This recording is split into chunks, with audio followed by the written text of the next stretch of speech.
말씀 연결해서 좀 보도록 하겠습니다. 고린도 성도들은 부활에 대해서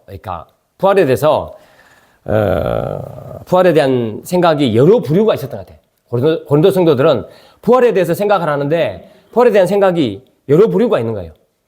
생각이 좀 다 다르다는 거죠. 네. 첫 번째, 예수님의 부활을 믿지 않는 그런 완전 초보자도 있을 것이고요. 그 다음에 예수님의 부활은 믿지만 성도들의 부활은 믿지 않는 그런 사람들도 있을 것이고, 그 다음에 또 한 가지는 몸의 부활을 믿지 않는, 몸의 부활을 믿지 않는 그런 사람들도 있었던 것 같다 싶습니다. 다음 주에 살펴볼 35절부터 보면 몸의 부활에 대한 부분을 아주 구체적으로 좀 다뤄주고 있거든요. 그래서 믿지 않았기 때문에 아마 그렇게 다루고 있는 것 같아 보입니다. 그래서 이렇게 결국에 이 부활에 대해서 믿지 않게 되면요. 부활에 대해서 믿지 않게 되면 어떤 결과가 나오냐면 의롭게 살려고 하지 않아요. 깨어서 의를 행하고 선한 일을 하고 또 주의 일을 하고 이렇게 해야 되는데 부활하지 않는데 그럼 그래서 뭐하냐? 이런 결론에 도달하게 되는 거죠. 그러다 보니까 사는 게 어떻게 되냐면 막 살게 되는 거죠. 야, 이 몸이 부활하는 건 아닌데 부활을 안 하는데 뭐. 나 이미 구원 받았는데 뭐 이런 식으로 살아가게 될 가능성이 굉장히 많다는 거예요. 아마 고린도 성도들에게서 이런 삶의 형태가 나타났겠죠? 그러니까 바울은 이걸 지금 부활을 굉장히 강조해서 설명하고 있다. 이렇게 좀 보여집니다. 근데 오늘 이 15장을 부활장으로 보면 부활에 대한 부분들을요, 좀 굉장히 논리적으로 설명해 나가요. 논리적으로 설명해 나갑니다. 근데 이제 저도 그렇고 여러분들도 그렇고 우리 정서가 논리적이진 않죠? 굉장히 감정적이잖아요? 논리적으로 하면은 이렇게 그 논리를 잘 못 따라가요. 그리고 잘 이해가 또 안 돼. 요거 다음에 요거 다음에 요거 뭐 이런 식으로 설명해 나가면 잘 이해가 안 돼요. 근데 어떻게 합니까? 바울은 그래도 논리적으로 설명해 놨어. 그러니까 그래도 따라가 봐야 되겠죠. 그런데 바울이요, 이 15장, 뭐 앞에도 그것도 마찬가지지만 15장을 하면서 논리적인 것을 이야기하지만 사실은 논리를 통해서 부활을 믿게 하려고 하는 건 아니에요. 바울이 어떤 논리적인 가르침 때문에 부활을 믿게 된 건 아니잖아요? 그죠? 바울은 뭐냐면 논리적인 설명을 듣고 부활을 믿은 게 아니고요. 부활하신 예수님을 만나고 은혜를 받았기 때문에 그 부활을 믿게 되고 예수님을 믿게 된 거란 말이에요. 그죠? 굉장히 중요한 겁니다, 이게. 어떤 논리로 믿어지는 게 아니라 은혜로 믿어진다. 부활을 은혜로 믿게 된다라는 것을 생각을 하셔야 돼요. 바울도 그렇게 했거든요. 그런 식으로 그 은혜 때문에 부활을 믿게 되고 하나님이 일을 감당하게 되었던 그게 누구냐면 바울이에요. 그런 것들을 그게 중심이에요. 그게 중심인데 이해를 시키려고 하니까 믿지 않는 사람들을 이해를 시키려고 하니까 이런 논리적인 것들을 일단 가르치는 거죠. 그런 의미로 이렇게 본문을 좀 봤으면 좋겠습니다. 자, 이 부활에 대한 것을 여기서 처음 가르치는 건 아니죠. 부활에 대한 것을 여기서 처음 가르치는 거 아니에요. 이미 가르쳤죠. 이미 가르쳤습니다. 그래서 다시 가르치고 있는 거죠. 그것이 이제 1절, 2절, 3절, 상반절까지 그렇게 되어 있죠. 다시 가르칩니다. 그러니까 저와 여러분들도 제가 이제 예를 들면 오늘 아침에도 뭐 이렇게 권사님들 모시고 같이 성경 말씀을 나눴지만 토요일 날 어제 했던 성경도 오늘 아침에 물어보면 잊어버리잖아요. 그러니까 어떻게 해요? 듣고 또 잊어버리면 또 듣고 그 세월이 지나면요 이게 희미해집니다. 그러니까 또 듣는 거예요. 바울도 부활을 이미 가르쳤는데 이 사람들이 희미해져 버리니까 다시 가르치고 있는 그런 부분으로 이렇게 보시면 됩니다. 그래서 혹 잘 모르거나 잘 이해가 안 되거나 배웠는데 모르겠다. 그럼 어떻게 합니까? 다시 하면 돼. 전혀 문제가 없어. 자, 그게 3절에 보십시오. 3절 상반절에 보시면 이렇게 돼 있어요. 3절 상반절. 내가 받은 것을 먼저 너희에게 전하였노니. 그랬잖아요. 이미 예전에 다 가르쳤다. 그런 말이에요. 그런데 다시 가르친다. 라고 하는 거예요. 그럼 가르치겠죠? 뭘 가르쳐요? 첫 번째가 뭐예요? 성경대로 죽으셨다는 거예요. 그리고 성경대로 살아나셨다. 라는 걸 지금 말씀하셔요. 3절 하반절부터 이렇게 되죠. 이는 성경대로 그리스도께서 우리 죄를 위하여 죽으시고, 죽은 거죠? 성경대로. 그다음에 4절 장사 지낸 바 되셨다가 성경대로 사흘 만에 다시 살아나사. 이렇게 됐습니다. 죽으시는 것도 성경대로 성경을 이루신 것이고요. 살아나신 것도 성경을 이루신 겁니다. 성경대로 됐다. 이렇게 말하죠. 구약에 보면 구약 성경에 이미 죽으시고 살아나실 것을 이미 말씀하실 거예요. 신약에 복음서에 보면 그게 잘 나온다고 그랬잖아요. 지난주에 저희가 살폈죠. 마태복음 16장, 17장, 20장 이렇게 장사 지내고 사흘 만에 다시 살아날 거라는 것을 제자들에게도 다 말씀해 주셨단 말이에요. 물론 여기서 말하는 성경은 구약 성경을 말하는 거지만 이미 제자들에게 다 말씀해 주셨다. 예수님은 성경대로 부활하셨다라는 걸 지금 말씀해 주고 있습니다. 그러니까 성경을 잘 따라 읽는 사람들은 충분히 예수님 부활을 이해할 수 있겠죠. 받아들일 수 있을 것이고. 그 다음에 연속으로 이어서 나오는 게 뭐냐면 부활의 증인들이 있다는 거죠. 부활의 증인들이 있다라는 거예요. 자, 5절부터 보죠. 5절. 게바에게 보이시고, 게바 누굽니까? 베드로죠, 베드로. 베드로에게 보이시고, 그 다음에 12 제자에게 보이셨다. 그 다음에 500여 형제에게 일시에 보이셨다. 그 사람들은 아직도 살아있다. 많은 사람들이 살아있다. 그 다음에 야고보에게 보이셨다. 그 후에 모든 사도에게 보이셨다. 이거 야고보는 예수님의 동생 야고보라고 했습니다. 그렇게 보이신 얘기를 쭉 적고 있습니다. 자, 그러면요. 이게 그럼 제자들이나 뭐 이런 사람들이 봤다고 나오잖아요. 그럼 이게 증거가 되느냐는 거예요. 그러니까 여기서 말하는 건요. 고린도 성도들에게 지금 이야기하는 거잖아요. 그렇죠? 고린도 성도들이라는 말은 뭐예요? 교회에 나오고 있다는 거예요. 예수를 믿는다는 말이에요. 그런 사람들에게는 이게 증거가 돼요. 그렇죠? 제자들이나 500의 성도나 이런 사람들에게는 이게 증거가 됩니다. 근데 만약에 전혀 예수님을 믿지 않는 사람에게 이런 증거, 이 내용이 증거가 될까요? 안 됩니다. 아니, 예수 믿지 않는 사람에게 이게 증거가 될 것 같으면 예수님은 어떻게 했겠어요? 아니, 예를 들면 뭐 절기 때 오시죠. 부활한 모습으로 절기 때 나타나셨을까요? 절기 때는 엄청나게 많은 사람들이 모이잖아요. 해외에서도 다 들어오니까. 그럼 절기 때 예수님이 부활한 모습을 딱 보여주고 내가 이렇게 부활했다. 아니면 군중들 앞에, 무리들 앞에 이렇게 하면 되겠죠. 근데 그런다고 믿을까요? 예수님께서 부활하신 모습을 보여줬다고 예수님을 안 믿는 사람들이, 영접하지 않는 사람들이 예수님의 부활을 믿을까요? 안 믿습니다. 안 믿죠. 아니, 믿었으면 벌써 믿었게? 예수님이 살아계셔서 그만큼 많은 기적과 이적을 베푸시고 사람을 살리시고 말씀을 전하시고 그랬음에도 불구하고 이 사람들은 믿지 않았다는 거예요. 그래서 그런 사람들에게 예수님이 부활하셔서 그 모습을 보여준다? 그런다고 믿는다? 그게 아니에요. 그러니까 여기는 예수님을 믿는 사람들이기 때문에 이렇게 말씀해도 이게 증거가 되는 거죠. 그죠? 그래서 이런 증거가 있다. 이렇게 예수님의 부활을 보신 분들도 있고 지금도 살아있는 사람들이 있다. 이렇게 말하는 거죠. 네. 그 다음에 나오는 내용이 뭐냐면 바울 자신도 부활의 증인이라는 거예요. 바울 자신도 부활의 증인이다. 그리고 연속되는 게 뭐냐면 자기의 변화가 부활의 증거다는 거예요.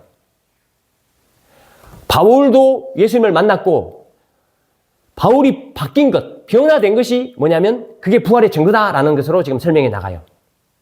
자, 보세요. 8절에 8절. 8절에 보시면 이렇게 되어 있습니다. 맨 나중에 만삭되지 못하여 난 자 같은 내게도 보이셨느니라. 그렇게 되어 있죠. 이건 뭡니까? 다메섹 도상에서 예수님께서 부활하신 예수님께서 바울을 만나준 사건을 이야기하는 겁니다. 그러니까 부족하기 짝이 없는 자신에게도 예수님께서 부활하신 모습으로 보여주셨다라는 거죠. 예. 그래서 자기가 그렇게 예수님을 만나고 난 다음에 어떻게 바뀌었는가라는 건데요. 자, 9절부터 자기가 어떤 사람이었던 걸 지금 얘기해요. 9절. 나는 사도 중에 가장 작은 자라. 나는 하나님의 교회를 박해하였으므로 사도라 칭함받기를 감당하지 못할 자다. 이건 지난 시간에 말씀드렸죠? 예. 디모데전서 1장 13절에 보면 박해자죠. 비방자죠. 폭행자죠. 그렇게 되어 있습니다. 바울이 그런 일을 했잖아요. 사람들 잡으러 다니고 예수 믿는 사람들 감옥에 집어넣고 다메섹까지 가서 잡으러 가고 그랬던 사람인 것을 우리가 잘 알죠. 바울 자신도 이렇게 지금 고백하고 있는데요. 사도라 칭함받기를 감당하지 못한 자다. 그런 자인데 10절에 보시면 그러나 내가 나된 것은 하나님의 은혜로 된 것이니 그렇게 됐습니다. 은혜로 됐다는 걸 지금 강조하고 있는 거죠. 내게 주신 그의 은혜가 헛되지 아니하여 내가 모든 사도보다 더 많이 수고하였으니 내가 한 것이 아니요 오직 나와 함께 하신 하나님의 은혜로라 그랬습니다. 부활의 예수님을 만나고 난 다음에 그것을 깨닫게 해주신 것이 바로 예수님이잖아요. 그 은혜를 받고 난 다음에는 어떻게 되냐면 다른 많은 제자들보다 더 많이 수고했다는 거예요. 그렇죠? 그러니까 부활이라는 것이 믿는다는 것이 뭐냐면 은혜예요. 은혜. 그렇죠? 그 은혜를 바울이 경험했다는 거예요. 그러니까 바울도 부활을 경험한 사람이고 예수님의 부활을 경험한 사람이고 그 부활의 은혜를 경험하고 나니까 바울이 어떻게 했냐? 다른 많은 사도들보다 더 많이 수고할 수 있었다라는 겁니다. 그것도 다 은혜예요. 그래서 바울이 여기서 지금 논리를 따라가지만 강조하는 건 뭐예요? 하나님의 은혜라는 거예요.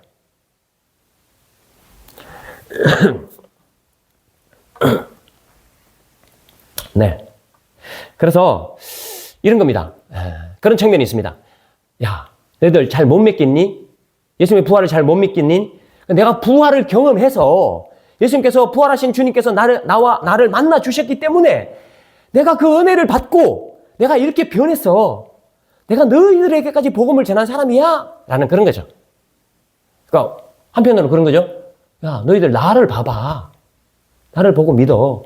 이런 것도 여기 들어가 있습니다. 나중에 31절, 32절에 가서 보면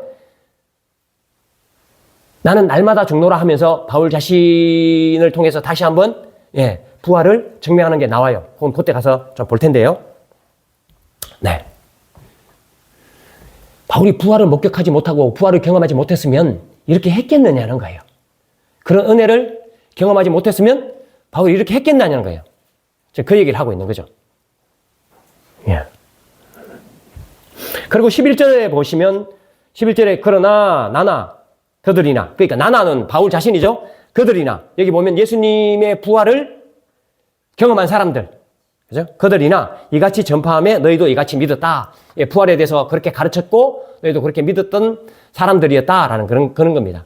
동일하게 은혜로 부활을 경험했고 또 그 은혜로 지금 복음을 전하고 있고 주의 일을 감당하고 있다. 그것을 지금 전달했다라는 그런 얘기를 해요. 바울뿐만 아니라 부활을 경험했던 사람들 다 그렇게 지금 하고 있다라는 그 얘기를 하고 있는 거죠. 예. 그러면서 12절부터는 죽은 자의 부활은 없다. 죽은 자가 어떻게 부활하냐? 라고 말하는 사람들을 반박해요. 야, 요런 게 있는데 어떻게 부활한 게 없다고 하냐? 라는 거죠. 그것이 이제 12절부터 나오는 내용들입니다. 보면 12절을 먼저 보겠습니다. 12절 이렇게 되어 있습니다. 그리스도께서 죽은 자 가운데서 다시 살아나셨다 전파되었거늘 너희 중에서 어떤 사람들은 어찌하여 죽은 자 가운데서 부활이 없다 하느냐 이렇게 되어 있죠. 어떤 사람들은 그런 사람들이 있었을 거예요. 예수님의 부활은 믿어요. 예수님의 부활은 믿는데 성도들의 부활을 믿지 않는 부류가 있었을 거란 말이에요. 그죠? 예수님의 부활은 믿는데 성도들의 자기들은 부활하지 않는다. 성도들은 부활하지 않는다. 이렇게 생각하는 사람들이 있었을 거예요. 근데 그 사람들에게 하는 말이 뭐냐면, 야, 그리스도께서 죽은 자 가운데서 다시 살아났다, 전파되었다. 예수님 부활했잖아. 그게 다 전파되었잖아. 그런데 어떻게 너희들은 죽은 자 가운데서 부활이 없다고 그러느냐? 이렇게 말하는 거예요. 예수님 부활했다는 게 다 전파되었는데 어떻게 성도들의 부활은 없다고 생각하니? 라는 거죠. 야, 예수님이 부활했다는 것을 부활했는데 당연히 성도들도 부활하지? 라는 그런 얘기죠. 네. 그걸 지금 얘기를 하고 있는 거예요. 자, 그 다음에 보면, 만약에 예수님이 다시 살아나지 못했다. 예수님이 다시 살아나지 못했거나, 성도들이 다시 살아나지 못한다고 그러면 어떤 결과가 있을 거냐라는 거예요. 그걸 지금 그 다음으로 얘기하는데요. 자, 16절부터 19절인데요. 제가 16절 읽겠습니다. 만일 죽은 자가 다시 살아나는 일이 없으면, 이게 뭐예요? 부활이 없다면 그런 뜻이죠? 죽은 자가 다시 살아나는 일이 없다. 이건 성도들이 다시 살아나는 일이 없다. 이런 식으로도 이해해도 될 것 같습니다. 이 사람들 중에 예수님은 부활하셨다고 믿는 사람들이 있는데 성도들은 부활했다고 믿지 않는 사람들이 있단 말이에요. 성도들은 부활을 안 한다. 이렇게 생각하는 사람이 있었단 말이에요. 근데 그에 대해 이렇게 얘기하는 거예요. 만일 죽은 자가 다시 살아날 일이 없으면 그리스도도 다시 살아나신 일이 없었을 터이요. 그랬습니다. 야, 너희들이 다시 살아날 일이 없으면 예수님도 다시 살아나지 않았을 거다. 이렇게 설명해요. 그러면서 17절. 그리스도께서 다시 살아나신 일이 없으면, 논리 흐름을 따라가죠? 그래서 그리스도께서 다시 살아날 일이 없으면, 그 다음에 어떤 결과가 나오느냐라는 거예요. 예수님이 부활하지 않았다면, 그렇다면 이거예요. 너희들 논리에 따르면 예수님은 부활했다고 쳐도 너희들은 부활 안 한다. 이렇게 말하는데, 그러면 이게 다 뒤틀린다는 말이에요. 그럼 예수님 부활까지도 부정하게 되는 거다. 라는 거죠. 너희들이 부활을 하지 않는다는 것은 예수님의 부활도 부정하는 거다라는 거예요. 그럼 만약에 예수님의 부활을 부정하면 어떻게 되느냐? 라는 게 17절이에요. 그리스도께서 다시 살아나신 일이 없으면 너희의 믿음도 헛되고, 지금 믿는 게 헛되다는 거예요. 믿음 자체가 헛된 거라는 거예요. 성립이 안 된다는 거예요. 예수님이 부활하지 않았는데 무슨 믿음이 있냐? 너 뭘 믿냐? 이런 거예요. 그 다음에 너희가 여전히 죄 가운데 있을 것이요. 이렇게 말해요. 야, 믿음 덧댈 뿐만 아니라 너희가 여전히 죄 가운데 있다는 거예요. 죄가 해결되지 않았다는 그런 뜻입니다. 예수님의 죽으심과 예수님의 부활은요, 이게 떨어진 게 아니에요. 예수님의 죽으심과 예수님의 부활은 떨어진 게 아니고 연결돼 있어. 같이 붙어 있어. 그래서 예수님의 죽으심과 예수님의 부활이 연결되어 있는 거죠. 그 연결된 선상에서 우리 죄가 해결된 거예요. 우리가 죄가 해결됐다고 그러잖아요. 죄사함을 받았다고 그러잖아요. 그것은 예수님의 죽으심과 예수님의 부활이 연결되어 있어요. 동시에. 그러니까 예수님 죽으심과 예수님의 부활하심 그 완성되었을 때 완전 죄가 사해진다는 그런 의미입니다. 근데 만약에 예수님의 부활이 없다 그러면 우리 죄가 어때요? 해결이 아직 안 됐다는 그런 뜻이에요. 여전히 너희들 죄 가운데 있다. 죄가 해결이 안 됐다. 그렇게 말하고 있는 거죠. 자, 그 다음에 18절. 또한 그리스도 안에서 잠자는 자도 망하였으리니, 이렇게. 그리스도 안에서 잠자는 자가 뭐예요? 죽은 자들을 말하는 거예요. 예수 믿다가 죽은 자들. 그 사람들 어떻게 돼요? 망하였다는 거예요. 끝났다는 거죠. 믿은 의미가 아무것도 없는 거예요. 그 얘기를 하고 있죠. 그 다음에 19절. 만일 그리스도 안에서 우리가 바라는 것이 다만 이 세상의 삶뿐이면 모든 사람 가운데 우리가 더욱 불쌍한 자이리라. 그렇게 말해요. 저와 여러분들이 이 땅이 끝이라고 생각하지 않잖아요. 그죠? 이 땅이 끝이라고 생각하지 않고 영원한 하나님의 나라가 있다고 믿고 그 나라를 소망하면서 살잖아요. 그렇죠? 요한계시록에 보면 아픈 것도 없고 눈물도 없고 슬픔도 없고 고통도 없고 그렇죠? 그 나라를 우리가 소망하잖아요. 근데 부활이 없으면 그 나라가 소망이 됩니까? 안 되죠. 그러니까 어때요? 여기 보면 다만 이 세상의 삶뿐이면 모든 사람 가운데 우리가 더욱 불쌍한 자일이라 이렇게 했습니다. 우리가 그런 소망을 가지고 사는 사람들인데 그런 소망 자체가 없어져 버렸다. 그러면 뭐요? 불쌍한 자들이죠. 예. 지금 그 얘기를 하고 있는 거죠. 예수님이 부활하지 않았으면 뭐 있는데? 아무것도 없잖아. 믿음도 없지. 죄도 사해지지 않았지. 예수 안에 예수 믿다가 죽은 사람들은 다 망하지. 그리고 우린 완전히 불쌍한 사람이지. 이렇게 지금 설명해 나가고 있는 거죠. 여러분 그렇잖아요? 부활의 소망 없어 보여요? 네. 부활의 소망 없으면 뭐 아까 여기 나오죠? 나중에 보면 나옵니다. 막 삽니다. 네? 뭐 내일 죽을 테니까 먹고 마시자 이렇게 나가는 거죠. 지금 그런 현상들이 일어났기 때문에 이 말씀을 하는 거예요. 네. 부활의 소망이 있으니까 막 살지 않고 그 소망으로 여기서 의를 행하고 하나님을 향해서 예수 그리스도를 향해서 이웃을 향해서 수고하는 그 모든 것들이 의미가 있다라는 말을 하려고 지금 부활장을 하는 거잖아요. 네. 근데 불쌍한 자가 아니죠. 근데 만약에 부활의 소망이 없으면 어떻게 해요? 불쌍한 자가 된다 그런 말이에요. 그게 논리적으로도 말이 되니? 없다는 게 이 말이죠. 자, 그 다음에 20절부터 보면 그리스도께서 부활하신 것이 어떤 영향력을 미치냐는 거예요. 어떤 결과가 있고 어떤 영향력을 미치냐.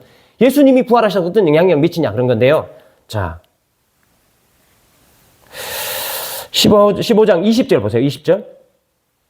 20절 보시면 그러나 이제 그리스도께서 죽은 자 가운데서 다시 살아나사 잠자는 자들의 첫 열매가 되셨도다 이렇게 되어 있습니다. 잠자는 자들의 첫 열매가 돼. 잠자는 자들은 뭡니까? 죽은 사람들이겠죠? 네, 잠잔다는 말은 여기는 죽은 사람들을 말하는 거예요. 죽은 성도들을 말하는 거죠. 죽은 성도들의 첫 열매가 되셨다 이렇게 말해요. 첫 열매라는 게 의미가 있죠. 첫 열매. 네. 첫 열매는 전체를 대표하는 거예요. 첫 열매는 전체를 대표하는 겁니다. 여러분 이제 구약에 농사를 지어서 첫 열매를 하나님께 바치잖아요. 그럼 그게 뭐예요? 전체를 다 바쳤다는 거예요. 이게 다 하나님 겁니다. 하나님이 주신 겁니다. 라는 걸 고백하는 게 바로 첫 열매를 드리는 거죠. 저 여러분들도 뭐 인생에서 첫 열매를 첫 월급을 드리시는 분들도 계시고 또 11조를 드리시는 분도 계시죠. 그건 뭐냐면 그것은 첫 것을 드리는 것은 이건 다 하나님 것입니다. 라는 그런 의미거든요. 대표예요, 대표. 예. 그래서 예수님께서 첫 열매가 되어 주셨다라는 것은 다른 모든 것을 포함하는 거예요. 잠자는 자들 모두를 포함하고 있단 말이에요. 예, 그런 의미입니다. 첫 열매의 의미는.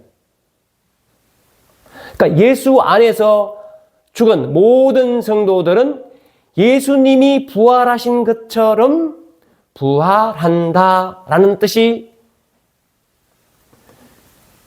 잠자는 자들의 첫 열매다 그런 의미예요.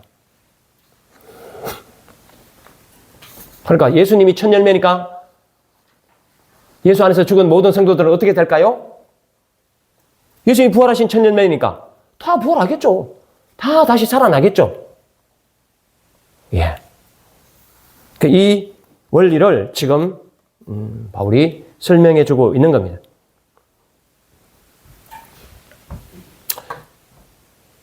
그러니까 이 부활장에서 그런 것도 굉장히 강조되고 있죠. 예수님의 부활은 예수님 부활 그 자체로 엄청난 의미가 있지만 저와 여러분들은 어떤 의미가 있습니까? 우리도 부활한다는 거예요. 그게 굉장히 큰 의미가 있습니다. 그러니까 예수님이 부활해 주심으로 말미암아서 우리도 부활한다. 나도 부활한다. 이게 어쩌면 그 중심일지도 몰라요. 나도 부활의 소망을 가지고 살아간다. 나도 이 땅에서 먹고 마시고만 살자 이렇게 하지 않는다라는 거예요. 의를 위해서 살고 그렇게 살아갈 수 있는 원동력이 된다는 거예요. 왜냐하면 나도 부활하기 때문에. 그러니까 예수님의 부활은 나의 부활과 완전히 직결되어 있고 우리에게 적용하자면 그게 사실 더 중요한 거죠. 내가 부활한다는 게 사실 더 중요한 거예요.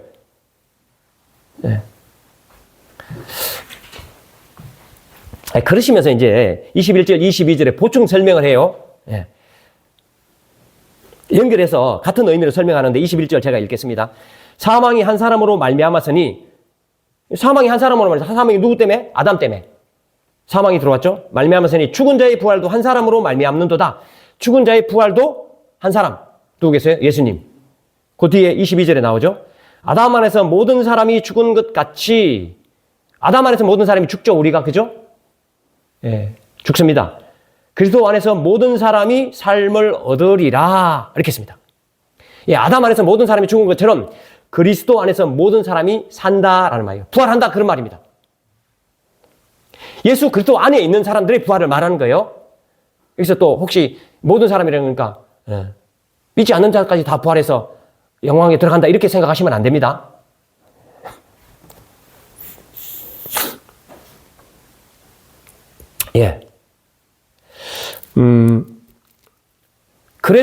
그래서 예수님의 부활이 우리의 부활이다.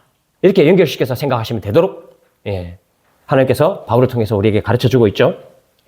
그 다음에 예수님께서 부활하심으로 말미암아 어떤 영향이 있고 어떤 결과가 있냐면 사망이 멸망당하는 일이 사망이 멸망당한 거예요.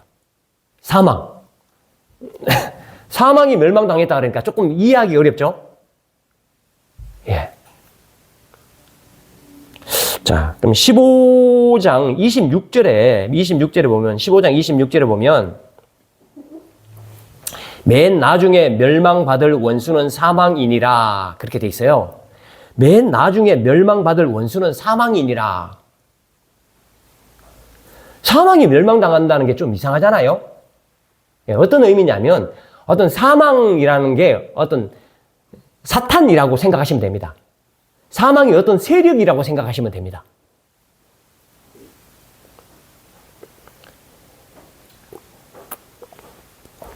사탄이라고 생각하셔도 되고 어떤 세력이라고 생각하셔도 되고 예를 들면 이래요. 그러니까 사망이라는 세력은 어떻게 하냐면 우리한테 어떻게 위협을 하느냐면 이렇게 위협해요. 너 죽여버린다? 이거죠. 너 죽여버려. 확 죽여버릴 거야? 이렇게 하면 우리가 어떻게 해요? 공포가 쌓이잖아요. 죽음에 대한 공포가 다 있단 말이에요. 그죠? 모든 사람이 죽음에 대한 공포가 다 있어요. 죽으면 어떻게 되지? 이런 공포가 있단 말이에요.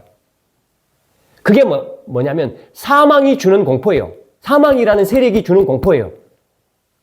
그래서 그 공포가 있기 때문에 사망은 어떻게 그걸 이용하냐면 너 죽여버릴 거야? 라고 말한다는 거예요. 너 죽여버릴 거야. 너 죽여버릴 거야. 그러면 살려주세요. 다 그러죠.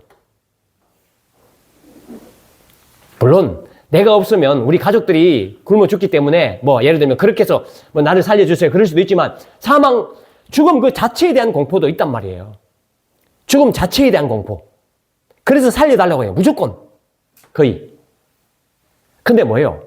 예수님께서 부활하시고 마지막에 우리도 다 부활하게 되면 그때는 사망이 완전히 멸망당하는 거예요. 일단 기본적으로 뭐예요? 예수님께서 부활하셨다는 것은 뭐예요? 사망이 멸망당했다는 것을 이미 선포했다는 말이에요. 그러니까 야, 너 죽여봐라. 사망아, 너 사망의 세력아 나를 죽여봐라. 그렇게 할 수 있죠? 왜 그렇게 할 수 있습니까? 부활하니까. 예? 부활하는데 죽는 게 무슨 걱정이 있고 죽는 게 무슨 두려움이 있습니까? 부활하는데 무슨 두려움이 있어요? 아무 두려움이 없어요. 부활하는데 생명의 부활이 있는데 죽음이 무슨 두려움이 있나요? 예수님께서 부활해 주신 것은 이 사망의 세력을 완전히 끝낸 겁니다. 그래서 예수 믿는 사람들은 죽음 그 자체에 대한 공포가 있습니까? 없습니다. 죽음에 대해서 걱정하시는 분들이 만약에 있다면 오늘 말씀을 잘 들으셔야 되는 거죠. 그죠? 뭐요? 이미 끝을 냈다니까. 우리가 다시 부활하기 때문에 중요한 것은 아무것도 아니에요. 아무것도 아닙니다. 죽어야지 되죠. 도리어 죽어야지 영원한 생명의 부활을 하는 거예요. 그럼 죽음을 어떻게 해요? 두려움으로 맞이합니까? 아니죠. 아주 기쁘게 맞이한다는 말이에요. 왜냐하면 예수님께서 사망을 완전히 이기셨기 때문에.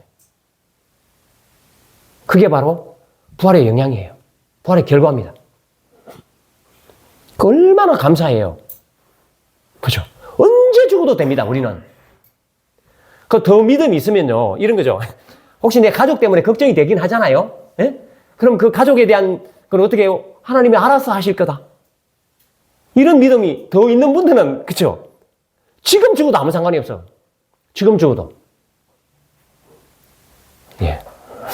그래서 죽음에 대해서는 전혀 공포를 느낄 것도 없고, 죽음에 대해서는 요만큼도 걱정할 필요가 없다? 그것이 성경의 가르침이에요. 이유가 뭐예요? 부활 때문에. 생명의 부활 때문에. 그렇다는 거죠. 예. 그게 지금 26절, 그렇게 좀 보시면 되겠고. 그 다음에 29절부터, 34절부터는, 그 당시, 그러니까 고린도 교회, 1세기 고린도 교회 그 당시에 부활이 있다고 생각하는 사람들이 있었다는 거예요. 예? 그래서 부활이 있다고 생각하고 어떤 일을 행한 그런 사례들이 있다는 거예요. 그래서 그 사례를 예를 들어요. 그 사례를 예를 드는데 첫 번째 예를 드는 거를 우리가 잘 이해할 수 없는 예예요, 이게. 왜냐하면 그 당시의 상황을 잘 알 수 없고, 그리고 우리 생각으로는 이렇게 했다는 것이 잘 이해가 안 되기 때문이에요. 어떤 거냐면 이런 겁니다. 자, 29절을 한번 보시죠. 29절. 이게 뭐냐면 죽은 자들을 위해서 세례 받는 일이 있었다는 거예요. 이미 죽은 자들을 위해서 세례를 받는 일이 있었다는 겁니다. 좀 이해가 안 되죠? 자, 29절 보세요. 만일 죽은 자들이 도무지 살아나지 못하면, 이건 만일 죽은 자들이 도무지 살아나지 못하면, 부활이 없다면 이거죠. 죽은 자들을 위하여 세례를 받는 자들이 무엇을 하겠느냐? 어찌하여 그들을 위하여 세례를 받느냐? 이상하죠? 이건 저도 잘 이해가 안 되는데요. 그 당시에 이런 게 있었답니다. 있었는데 이게 맞고 틀리고를 지금 바울은 얘기하지 않고 그런 일들이 있었다는 거예요. 어쨌든 간에. 그래서 이 본문을 저도 잘 이해가 안 되기 때문에 이렇게만 전합니다. 죽은 자들을 위해서 세례를 받는 자들이 있었다는 겁니다. 네. 그럼 부활이 있는 거 아니냐? 이거예요. 이 논리는 제가 잘 몰라서 더 이상 설명을 못 하겠습니다. 네. 1세기 당시에 고린도 교회는 아마 이런 것들이 있었던 것 같아요. 예. 그 다음에 또 한 가지 예를 드는 건 뭐냐면, 사람들이 죽음을 두려워하지 않고 복음을 전파하고 주의 일을 했다는 거예요. 예? 그것이 부활의 증거라는 거예요. 자, 15장 30절이에요. 15장 30절. 오늘 본문 30절. 또 어찌하여 우리가 언제나 위험을 무릅쓰리요. 완전 위협을 무릅쓴단 말이에요. 죽기를 각오하고 죽음을 두려워하지 않고 주의 일에 힘썼다는 겁니다. 복음을 전파하는 것에 힘썼고 또 여러 돕는 일에 힘썼고, 그죠? 주의 일이면 목숨을 걸고 했다라는 거예요. 그럼 부활이 없으면 목숨 걸고 할 수 있니? 라는 거죠. 예. 그러면서 30절, 32절로 상반절로 가는데요. 자, 31절. 형제들아, 내가 그리스도 예수 우리 주 안에서 가진 바 너희에 대한 나의 자랑을 두고 단언하노니 나는 날마다 죽노라. 바울의 얘기예요. 바울이 그렇게 했던 이유가 뭐냐? 부활 때문에 이렇게 했다는데, 부활 때문에 어떤 삶을 살게 됐냐? 날마다 죽는 삶을 살게 됐다는 그런 뜻입니다. 부활을 확신하기 때문에 나는 날마다 죽는다 했다는 거예요. 여러분 잘 아시잖아요.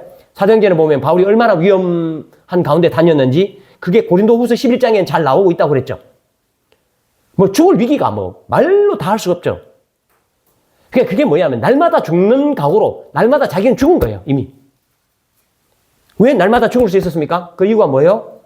부활의 소망이 있기 때문에, 부활의 확신이 있기 때문에 자기는 그렇게 했다라는 걸 지금 이야기하는 거예요. 나를 봐라는 거예요. 나를 봐라. 나를 봐라. 부활의 소망이 없으면 내가 날마다 죽겠냐고. 그걸 지금 자기 자신에 빗대어서 얘기하는 거죠. 그래서 32절 상반절에 보면 이렇게 돼 있어요. 내가 사람의 방법으로 에베소에서 맹수로 더불어 싸웠다면 내게 무슨 유익이 있으리요? 이게 뭐냐면 에베소 19장에 보면 사도행전 19장에 보면 에베소에서 있었던 사건이 있어요. 데메드리오의 언장색 손으로 만든 것은 이건 믿을 게 아니다. 우상이다. 이렇게 말해갖고 완전 난리가 났잖아요. 그 사건을 얘기하는 것 같아요. 뭐 모르겠습니다. 다른 사건들이 있을 수도 있지만 어쨌든 간에 이게 뭘 얘기하느냐면 부활이 아니고 다른 거였다면 내가 그렇게 할 수 있었겠느냐는 거예요. 인간적인 어떤 일로 내가 그렇게 할 수 있었겠느냐는 거예요. 그게 아니고 전부 내가 부활의 소망을 가졌기 때문에 그런 복음을 전하고 그런 말을 하고 그런 일들을 했다라는 겁니다. 그 얘기를 지금 쭉 하고 있죠. 그 다음에 부활이 그러니까 예수님을 믿는 건 예수님 믿는다고 말을 해요. 예수님을 믿는다고 말은 하는데 부활에 대한 확신이 없는 사람들은 어떤 삶을 사느냐라는 거예요. 그러니까 예수님을 믿긴 하는데 부활이 없다. 이렇게 생각하는 사람들은 어떻게 살았느냐라는 거예요. 그게 32장 하반절부터예요. 죽은 자가 다시 살아나지 못한다면 내일 죽을 터이니 먹고 마시자 하리라. 부활이 없는데 먹고 마시지. 이 땅에서 그냥 이 땅에서만 즐기면 되는 거 아니냐. 이 땅에서만 행복하면 되는 거 아니냐. 이렇게 생각한다는 거예요. 그게 뭐예요? 그럼 먹고 마시는 것밖에 없겠죠?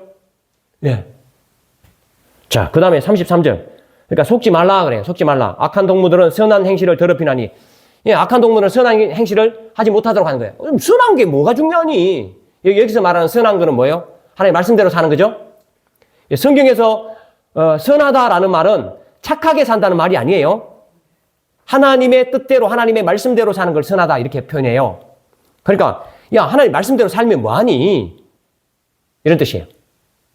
하나님 말씀대로 살면 뭐하니? 여기서 먹고 즐기고 여기서 막 좋게 지내면 되는 거지. 이렇게 유혹한다는 거예요. 맞잖아요. 부활이 없으면 충분히 그게 유혹이 되죠. 여기가 끝인데 무슨 여기서 행복하게 다 끝장내고 하면 되지. 이렇게 한다는 거예요. 자, 그 다음에 34절. 그래서 뭐라고 얘기하냐면 깨어 의를 행하고 죄를 짓지 말래요. 이렇게 말해야죠. 이렇게 교훈하는 거예요. 깨어서 의를 행하고 죄를 짓지 말라는 거예요.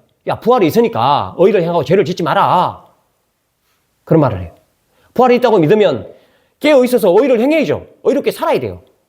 그렇죠? 그리고 죄를 지으면 안 되죠. 좀 이걸 말하는 거예요. 그 다음 하나님을 알지 못하는 자가 이끌어 내가 너희를 부끄럽게 하기를 위하여 말하노라. 이렇게 하나님을 알지 못하는 자들은 이렇게 막 살겠죠. 그 얘기를 지금 하고 있는 거예요. 그래서 그렇게 살지 마라 라고 지금 권면하고 있는 그런 부분이에요. 자, 이제 말씀 정리하겠습니다. 바울이 지금 부활의 복음을 다시 전하죠. 흔들릴 때는 다시 듣고 다시 전할 수도 있고 그렇게 해서 굳건하게 잡는 거죠. 그 다음에 부활은 어떻게 해요? 성경대로 다시 살아나셨다. 그러니까 구약 말씀에도 말씀하셨고 예수님께서 제자들에게 가르친 그런 내용이었죠. 그 다음에 부활 후에 예수님께서 제자들을 만나 주셨죠. 부활 후에 제자들을 만나 주셨어요. 많은 사람들이 증인으로 있다. 그것을 지금 고린도 성도들은 예수님을 믿는다고 하기 때문에 그게 증거가 되고 있는, 그래서 그걸 말해주고 있죠. 그리고 만삭되지 못한 바울 자신도 부활하신 예수님이 만나 주셨다. 나도 증인이다. 라는 그런 걸 지금 이야기하는 거예요. 증인이 되니까 어떻게 해요? 수고하겠죠. 내 모습을 봐라. 내 수고하는 모습을 봐라. 예수님 부활하지 않았겠냐? 라는 것이 자기가 증인이라는 거예요. 부활했다는 것을 믿는 사람들의 삶은 어때요? 바울처럼 살려고 애를 쓰겠죠. 그걸 안 믿으면 막 살아도 되지만 믿으면 그렇게 된다는 거예요. 자, 그 다음에 예수님의 부활은 뭐예요? 첫 열매라고 그랬죠. 다른 모든 성도들의 부활을 부활이 있다는 것을 알려주고 있는 그런 겁니다. 그 다음에 뭐예요? 사망의 세력을 끝장낸 거예요. 예수님 부활은. 사망이 우리를 두렵게 하지 못한다는 거예요. 지금 저와 여러분들은 사망에 대해서 요만큼도 두려워할 필요가 없다. 없다. 죽어야지 부활의 영광이 있지 않겠어요? 영원한 생명을 얻지 않겠어요? 그렇죠? 예, 바로 그거예요. 죽는 걸 기쁘게 받아들이셔야 된다라는 그런 부분. 그 다음에 예, 부활이 없다고 하면서 먹고 마시자고 그러고 부활이 없다고 하면서 야, 죄 지어도 괜찮아. 예, 이렇게 말하는 그런 사람들은 가까이 하면 안 됩니다. 그렇죠? 지금 우리 여기에서 하나님을 위해서 살고 또 많은 이웃을 위해서 살려고 애를 쓰고 그런 삶을 살아야 된다라는 것을 지금 이야기하고 있고 그렇게 될 수밖에 없다라는 것을 지금 말하고 있는 거죠. 예. 자, 마지막으로 저와 여러분들은 어떻습니까? 예수님이 부활하셨기 때문에 우리도 부활하는 거예요. 예. 부활의 소망 이것을 붙들면 그렇죠? 죽는 거에는 두려움이 없고 예. 또 바울이 갔던 그 길을 우리도 걸어가려고 그렇게 또 당연히 되어진다라는 그런 겁니다. 그래서 부활의 신앙이 확실히 여러분들 마음에 또 생각에 여러분들 삶에 있기를 간절히 바랍니다. 예, 기도하겠습니다.